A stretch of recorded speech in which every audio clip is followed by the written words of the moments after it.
Hey guys, today we have got a GE Profile washer and we're pairing that up with a Whirlpool electric dryer.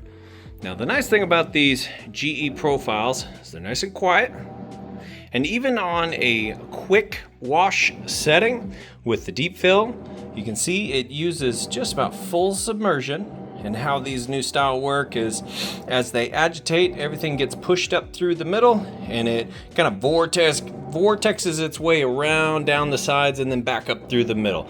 So the clothes agitate on themselves in this vortexing motion, kind of the same way a front load washer, the clothes fall on themselves to agitate. It's the same idea, except you're looking down on it instead of looking straight on at it.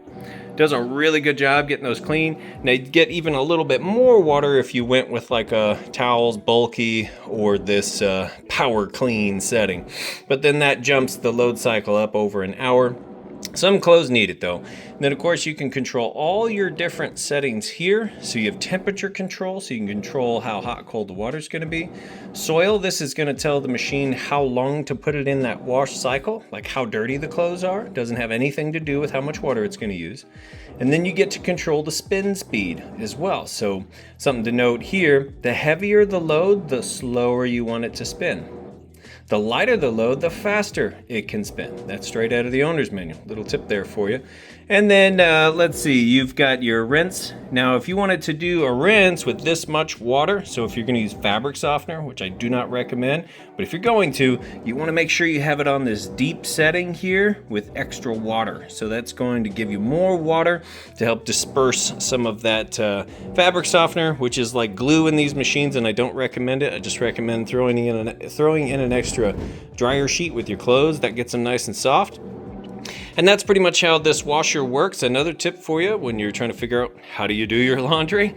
So here's a couple of tips. Never fill it more than 3/4 the way full. And then you don't pack the clothes down in there. You just kind of put them, you start on one side and you layer them as if there were an agitator in the middle, and you just kind of layer them evenly all the way up till you get to the 3/4 mark.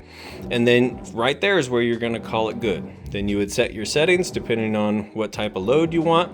And then when it comes to using soap, I never use more than half a cap of the soap. So if you pull the cap off and it's an HE soap, I never use more than half a cap. I don't care what the bottle says.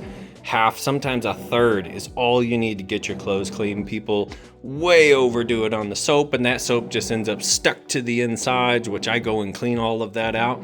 But just so you know, yeah, that's it. So layer your clothes, put them in, don't pack them down, 3/4 the way full, never more than a half a cap of your laundry detergent. So I'm gonna let it run through. It's gonna drain next. Then it'll have a nice, fast, smooth spin cycle. I'm gonna show you all that, so that way you know when you get these home and plug them in, you're good to go. That's kind of the whole point of this video. That's why I do a video for every single one of these that I sell. And then once it's all done, I'm gonna move those clothes over to the dryer and show you that the dryer is working and heating perfectly as well. So we'll come back as soon as it moves through that cycle there. And I actually put some Amazon links in the description to my favorite HE soaps. The ones that I think do the best job getting clean and the best bang for your buck. Same with the dryer sheets. And something else that's super important, every 30 days you're going to want to take one of the cleaning tabs, toss it in, and if it doesn't have a cleaning cycle, which you could use the sanitize here, but if it doesn't, you want to put it on its biggest, baddest load on full hot. So in this one, I would probably put it on towels or bulky. Make sure it's on hot, set the soil all the way up, and set the spin speed all the way up. Just turn everything all the way up, and do that once a month with the little cleaning tabs that I'll have linked down in the description. If you buy those through my channel, it does help out the channel. Those are affiliate links, and I really appreciate it. It helps me make more videos like this.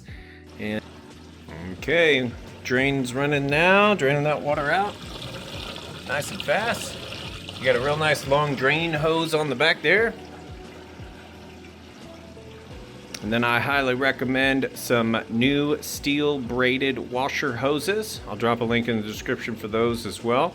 Got a couple links for the power cord. Now this one is gonna come with a power cord, and there's two different styles. You've got this 3-prong style, And then you also have this 4-prong style. I did a whole video about how to hook these up and checking to see which one you need, which one plug is in your laundry room. I'll link that up here with a little card. You can tap on that and watch that if you're concerned about that.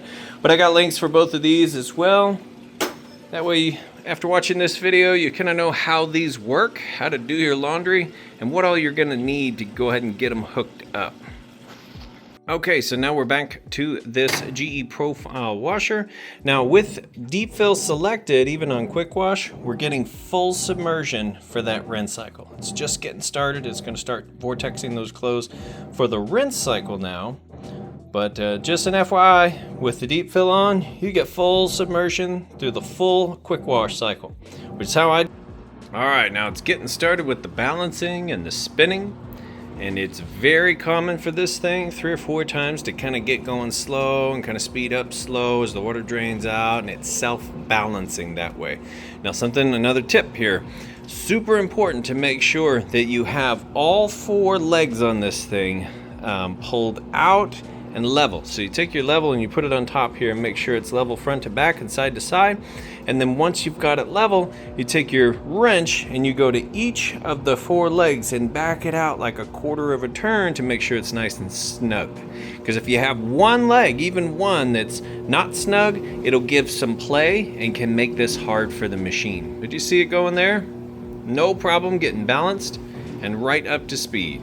Sometimes the issues people will run into is they just have one leg that's a 1/4 of the way up from the other ones, and the play that allows the machine to then go off balance. You can see here it's doing an excellent job, that super heavy towel load. And this is why it's important to make sure you layer the clothes on the outside, is because this has to happen for it to be balanced. It actually is going to open up that spot in the middle and throw everything to the outside anyway, so you're going to want to make sure it's nice and even. All right, and here it goes, getting up even faster. Now it's interesting because as it gets going super fast, if you're standing here listening to it, you can hear the excess water then flood out of the hose as that water gets thrown out of the clothes down into the drain and then comes rushing out of the little drain hose back there. So it really does a good job spinning that fast, extracting the water out of the clothes. And the reason that's important is because then when we move the clothes to the washer over to the dryer, being much lighter, it means less drying time. So you're going to save money. No matter what kind of dryer you have, you're going to save money because it's not going to take as long to dry. All right, guys, we are spinning full speed on the spin cycle now.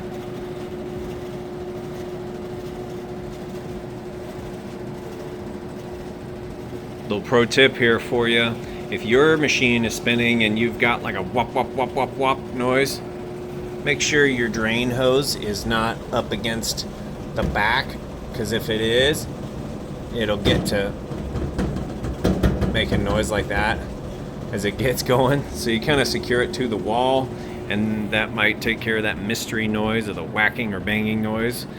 When you're looking at it, you're saying, man, it's like perfectly level. Where's that noise coming from? It's probably your drain hose or your washer hoses vibrating against the back. Okay, so now the washer's done.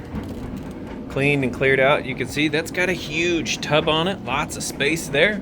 Definitely fit just about anything you want down in there, no problem. So this one's done. Now we come over here to the electric dryer. Now we've got 4 heat options on here.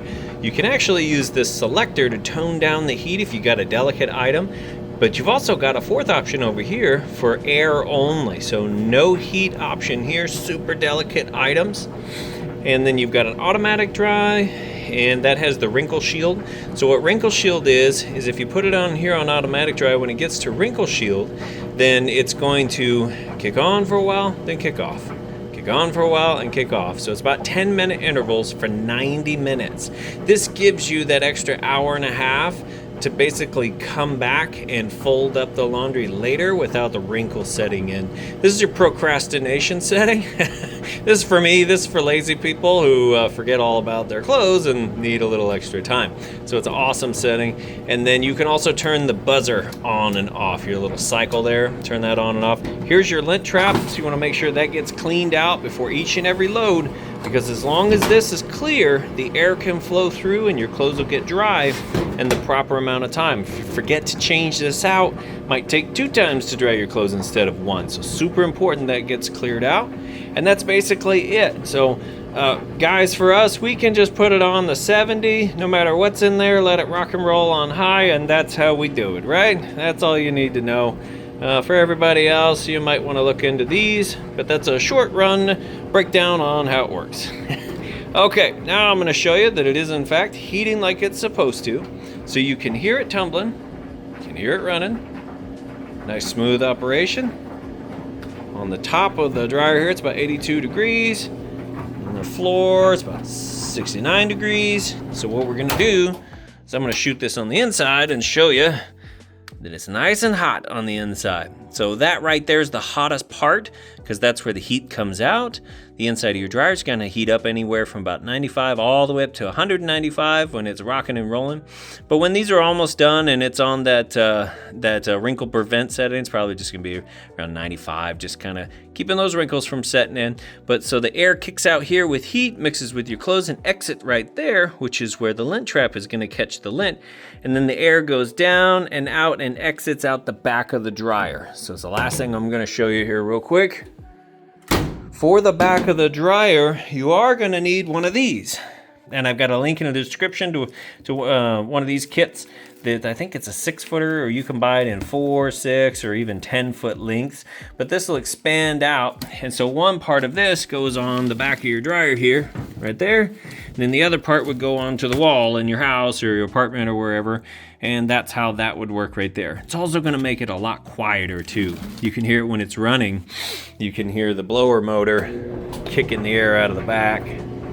But when you get this on and it's venting out, it's going to greatly reduce that noise coming out of the back of the dryer. So that's how that works. Now you know. Everything on them works perfect. I'll go ahead and get this particular set here listed up for sale. And hopefully you got some good tips and some good tricks there for getting your laundry done and how laundry works now in these new machines, this new style, or maybe you're doing laundry for the first time. If you found this information useful and valuable, please consider liking it, subscribing, and sharing it. That way it gets out to more people who might need to know some of these tips and tricks. And guys, I hope you have a wonderful day. Thanks for watching.